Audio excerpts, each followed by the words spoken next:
Good morning students. आज हम लोगों का जो टॉपिक है वो है समास। संधि पढ़ चुके हैं। अब जो हमारा अगला टॉपिक है वो है समास। संधि दो वर्णों में होती थी और समास दो पदों में होता है। संधि वाक्य परिवर्तन करती थी, समास का भी वही काम है, दोनों पद मिलकर एक नया पद बना लेते हैं। समास में संधि भी आ जाती है जब हम समास कर रहे होते हैं, तो यदि समास करते वक्त उसमें संधि आ जाती है, संधि का नियम अगर अब उसमें आ रहा है तो उसमें संधि भी होती है, लेकिन संधि में हम लोग समास का नियम नहीं लगा सकते, उसमें समास नहीं करते हैं। देखते हैं, आज जानते हैं समास के बारे में। समास, सबसे पहले परिभाषा देखेंगे। समास की परिभाषा, जब दो या दो से अधिक शब्दों को मिलाकर एक नया शब्द बनाया जाता है तो इस प्रक्रिया को समास का नाम देते हैं। जब दो या दो से अधिक पद मिलकर एक नया पद बनाते हैं उसे हम समास का नाम देते हैं। जैसे मान लीजिए, एक पद है युद्ध, दूसरा पद है भूमि। एक पद है युद्ध, पद का मतलब एक शब्द, और दूसरा शब्द है भूमि, तो दोनों को मिला के बना युद्ध भूमि, जिसका अर्थ निकलेगा युद्ध के लिए भूमि। आगे देखते हैं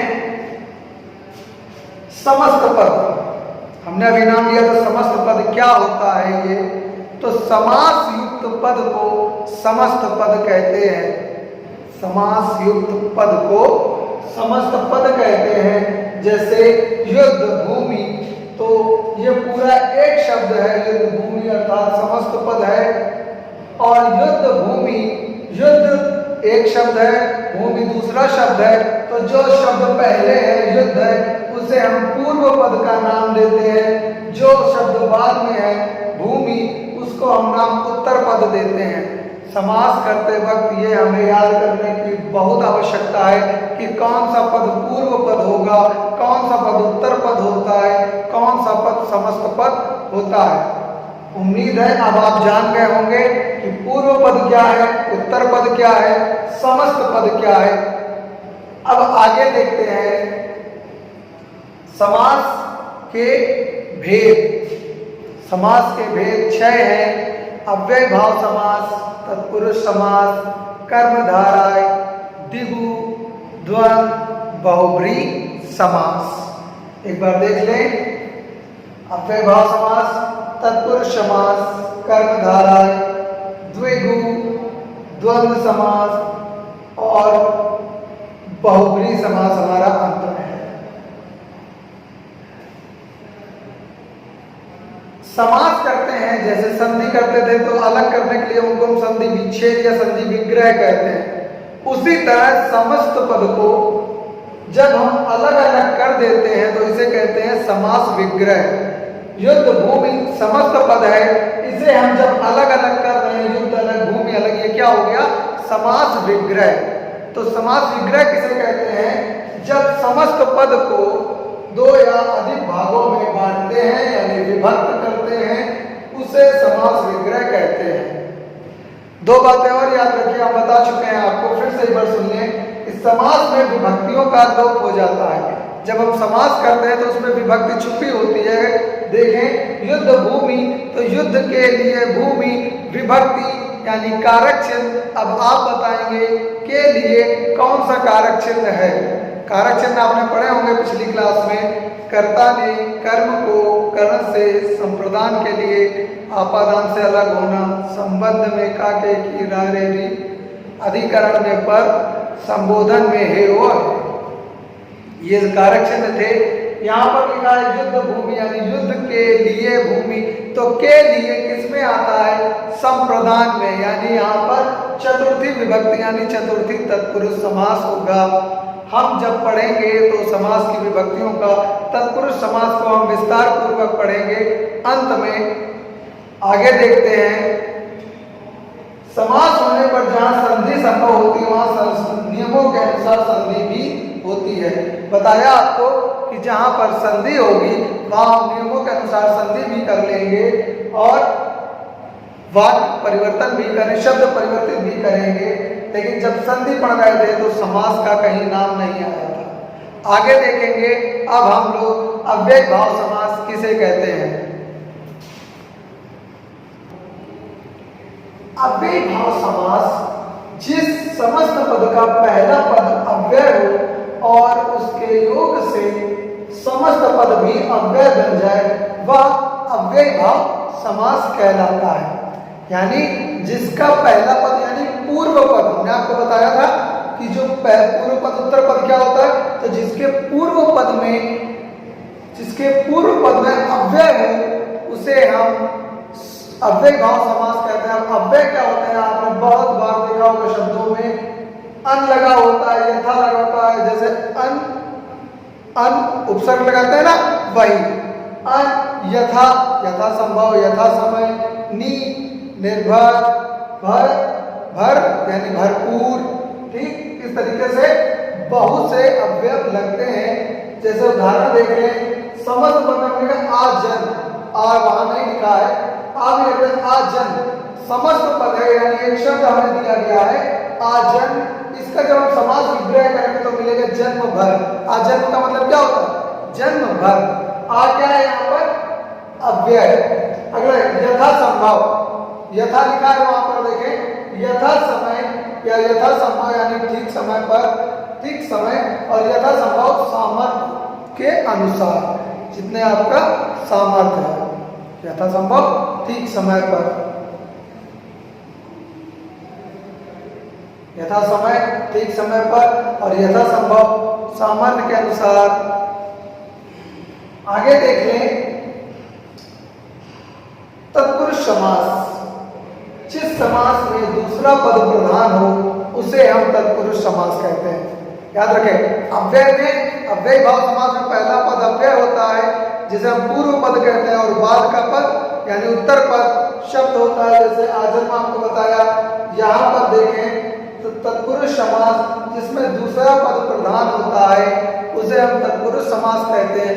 ये समास 6 प्रकार का होता है। जैसे मान लीजिए यश प्राप्त, तो यश पूर्व पद है, इसमें ये पूर्व पद नहीं बल्कि प्राप्त जो कि उत्तर पद है वो यहाँ पर महत्व रखता है। देखिए वही पद प्रधान है, उत्तर पद। देखिए जैसे पहले तो हम आपको बता दें कि तत्पुरुष समास के 6 भेद होते हैं। कौन कौन से, जो आपने कारक चिन्ह पढ़े हैं, कर्म, करण, संप्रदान, अपादान, संबंध और अधिकरण। संबोधन नहीं होता, कर्ता नहीं होता, तो आप याद रखें तत्पुरुष समास के 6 भेद होते हैं। कर्म, करण, संप्रदान, अपादान, संबंध, अधिकरण, ये 6 समास हैं, तत्पुरुष के भेद हैं। उसके बाद आपने अगर कारक चिन्ह नहीं पढ़े हैं तो उसे पढ़ लें, याद कर लें, तभी आपको तत्पुरुष समास समझ में आएगा। पहले भेद की बात करते हैं तत्पुरुष के, कर्म तत्पुरुष समास, जिसमें पूर्व पद में कर्म कारक की विभक्ति का लोप हो जाता है। पूर्व पद में कर्म कारक की विभक्ति यानी विभक्ति क्या है कर्म कारक की, को, आपको याद होगा ना, कर्ता ने, कर्ता का चिन्ह क्या है, ने, कर्म को, यहाँ कर्म कारक का चिन्ह होगा को, वही यहाँ पर लोप यानी गायब हो जाता है। देखेंगे स्वर्गगत, स्वर्गत मतलब स्वर्ग को गया हुआ, तो यहाँ पर को जो है वो छिपा हुआ है। जब हम समास विग्रह करेंगे स्वर्गत, ये समस्त पद है, समास विग्रह करेंगे तो हमें मिलेगा स्वर्ग को गया हुआ।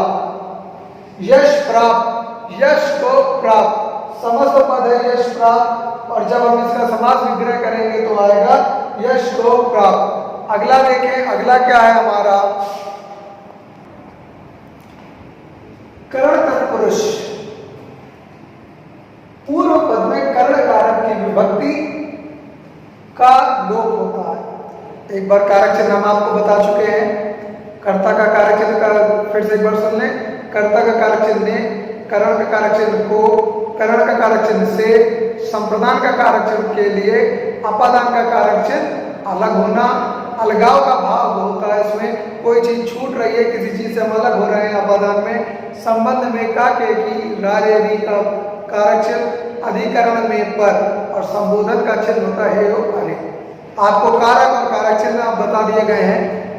तो यहाँ पर करण कारक का चिन्ह था से, उसका लोप होता है। देखें कैसे, समस्त पद में हमने लिखा है शोकाकुल, शोकाकुल यानी शोक से आकुल या व्याकुल से क्या है, यहाँ पर करण कारक का चिन्ह है, यहाँ पर करण तत्पुरुष होगा। रेखांकित, रेखा से अंकित, देखा होगा अंडरलाइन कर देते हैं। रेखांकित, रेखा से अंकित से है, यहाँ पर करण कारक और करण तत्पुरुष हो जाएगा। अगला देखें, संप्रदान तत्पुरुष। संप्रदान तत्पुरुष में क्या होता है कि पूर्व पद में संप्रदान की विभक्ति के लिए का लोप होता है। संप्रदान की विभक्ति के लिए समस्त पद हमारा राह खर्च, विग्रह किया तो राह के लिए खर्च, कुछ राह खर्च दे दो, हम लोग मांगते हैं ना उन्हें दूर जा रहे ऐसे जाए, कुछ दे दो 5-10 रुपए खाने के लिए तो रास्ते के लिए, तो वही आगे यहाँ पर राह खर्च यानी राह के लिए खर्च, आराम कुर्सी, आराम के लिए कुर्सी। तो के लिए क्या है, चतुर्थी विभक्ति यानी संप्रदान का कारक चिन्ह है और यहाँ पर संप्रदान तत्पुरुष होगा। अगला देखें, अपादान तत्पुरुष। अलगाव होता है, इसमें कोई चीज हमसे दूर हो जा रही होती है, छूट रही होती है। जैसे आपको बताया गया कारक चिन्ह में पेड़ से पत्ता गिरता है, तो अलगाव का भाव है इसमें। देख लें, पूर्व पद में अपादान कारक की विभक्ति से अलग होने का लोप होता है। जैसे ऋण मुक्त, ऋण से मुक्त होना यानी छूट जाना। पेड़ से पत्ता गिरता है तो पेड़ से पत्ता छूट गया, गिर गया, हमेशा के अब जुड़ नहीं सकता। गुणहीन, गुणों से ही कोई भी गुण नहीं है उसमें। पूर्व पद हमारा ये होता है, उत्तर पद ये हमारा पूरा पद समस्त पद कहलाता है। इसमें समस्त पद में गुण पूर्व पद है और उत्तर पद ही बता चुके हैं आपको, पूर्व पद उत्तर पद। अगला देखेंगे, संबंध तत्पुरुष। देखते हैं संबंध तत्पुरुष में क्या है कि पूर्व पद में संबंध कारक की विभक्ति का, की, के का लोप होता है, वहां पर संबंध कारक होता है यानी संबंध तत्पुरुष होगा। जैसे लोकसभा, लोक की सभा, अमृत धारा, अमृत की धारा, यहाँ पर की आया है और यह संबंध कारक का चिन्ह है, अतः यहाँ पर संबंध तत्पुरुष होगा, संबंध तत्पुरुष समास। अगला देखें, अधिकरण तत्पुरुष। इसमें क्या होता है, पूर्व पद में अधिकरण कारक की विभक्ति में पर का लोप होता है, यानी जो संबंध जो अधिकरण तत्पुरुष समास होता है उसके पूर्व पद में पर जो अधिकरण कारक की विभक्ति है उसका लोप हो जाता है। जैसे रण में कौशल, समस्त पद है हमारा रण कौशल, तो रण में कौशल। अगला हमारा विद्या प्रवीण, यानी विद्या में प्रवीण का मतलब कुशल, होशियार छात्र जिसे कहते हैं, तो विद्या में प्रवीण। में चिन्ह आया है दोनों जगह, यहाँ पर अधिकरण तत्पुरुष समास होगा। अब देखें, तत्पुरुष समास के उपभेद भी होते हैं, तो 4 उपभेद हैं। नंबर 1, अलुक तत्पुरुष, नज, कर्मधाराय और दिगु। मध्य लोपी तत्पुरुष भी होता है, बात करेंगे।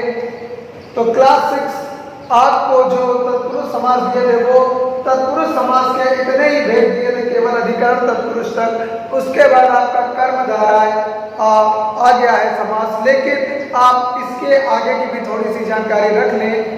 आगे का भी आपने जो तत्पुरुष दिए हैं, जो समास दिए वो हम बताएंगे, लेकिन ये जो आगे के तत्पुरुष हैं इनके बारे में थोड़ी सी जानकारी कर लें। क्लास 7-8 में आप जब आएंगे तो काम आएगा, और क्लास 7-8 वाले में अच्छे से समझेंगे आप। नंबर 1 है अलुक तत्पुरुष। 4 उपभेद होते हैं, 5 होते हैं, अलुक, नज, मध्यलोपी और कर्मधाराय द्विगु। ये समास भी आते हैं हमारे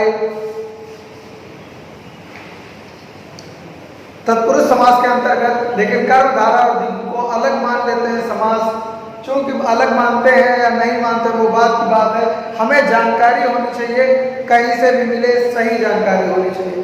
आइए देखते हैं अलुक तत्पुरुष क्या है कि जिस समस्त पद की विभक्ति का लोप नहीं होता वह अलुक तत्पुरुष कहलाता है।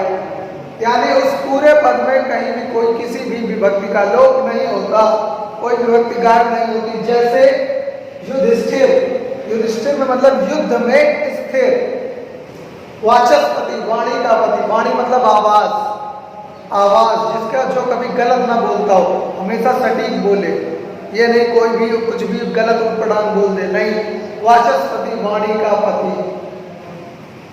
यहां पर देखें युधिष्ठिर पूरा अर्थ निकल रहा है, कहीं कोई विभक्ति का लोप नहीं दिख रहा है। अगला देखें नज तत्पुरुष, नज मीन्स नकारात्मक निषेधात्मक, यानी जिसके पूर्व पद में नहीं निषेधात्मक शब्द हो वह नज तत्पुरुष कहलाता है। देख लें जिस समस्त पद में पहला पद निषेधात्मक हो उसे नज तत्पुरुष कहते हैं। जैसे समस्त पद हमारा अनहोनी, अनहोनी का मतलब ऐसी घटना जो नहीं होनी थी, अनहोनी यानी ना होनी। अनाथ जिसका कोई नाथ ना हो, स्वामी ना हो, अनाथ नहीं है नाथ जिसका, अनाथ। आगे देखेंगे